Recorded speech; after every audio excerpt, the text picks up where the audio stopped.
小学生の時から虫とか捕まえるのが好きな子供だったんですけど、それをやっていく中で鳥と出会って、何が面白いかなと思った時に、身近なところで見られる種類が実に多い。実はちょっとした緑地に1年を通して通うと、図鑑に載ってるような綺麗な鳥がちゃんと渡ってきたりとかして、でたまには珍しいものも見れて、で当然いつ行ってもそこにいつも暮らしている鳥たちもいてと、かなり奥深くてですね、1年に1度しか会えない鳥とかもいるんですよね、時期で。そうすると例えば今20年くらいやってますけど、20回しか会えない、20回しかそのシーズンが来ないとかですね。そうするとやっぱ来年も会いたいなとか、もっとじっくり見たいなとか、そういうことを繰り返していくうちに、もうどんどん気づいたら時間が経ってたというような感じだと思います。一番大事にしたいなって思ってるのは、まずよく観察することですね。やっぱり鳥のことを知るっていうことをした上で、鳥の自然な表情を撮りたいっていうこと。あんまりカメラを見てる写真っていうよりも、不意に撮られたような、気にされてないような状態で撮りたいなっていうのが一番あります。X シリーズの魅力っていうのは、僕も今回久しぶりに使って感じたのは、やっぱり色綺麗ですし、撮ったものがすごく自然というか、自然にあるものそのままの色がいいっていうことでもなくって、こういうふうに映ってほしいなって思いながら撮ってるものがそのまま映ってるっていうようなイメージなんですけども、その辺の目から見て違和感がない感じというか、そのあたりの綺麗さを改めて感じたところです。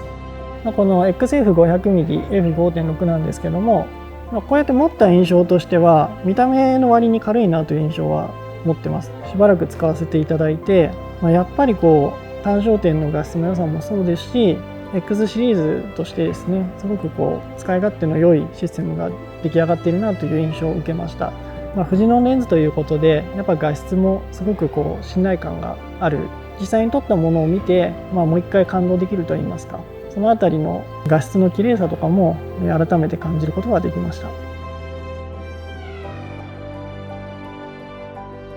た。その明るさが結構ポイントかなと思ってます。野鳥撮影で僕の場合は基本的には絞り開放を使うことが多いんですね。っていうのはやっぱり鳥を撮るってなると被写体ブレがどうしても起こってくるので、それを止めるために少しでも速いシャッタースピードを切りたいと。そういう時にむやみに ISO 感度を上げなくてよくなったっていう意味でも、明るいレンズにはメリットがあると思います。XF500mmF5.6 の防塵防滴性能なんですけど、今回ちょっと取材期間が梅雨明けだというのに結構雨が多くてですね、土砂降りだったりする時もあったんですけれども、雨粒を気にせずですね、撮影を続けられたということで、鳥の本来の姿を見るのに役立ってくれたなという。やっぱ野外で使う道具なので、防塵防滴性能っていうのはすごく大事な性能の一つなのかなというふうには考えてます。僕の写真活動っていうのは鳥がいてこそなので、僕が撮る写真を見て鳥に関心を持つ人が増えてくれたりとか、それによってちょっと身近な自然を守りたいなって思う人が増えてくれたりとか、そういうふうになってくれたらいいなと思ってます。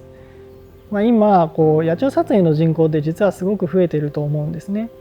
そういう時代なので、僕とかが野鳥撮影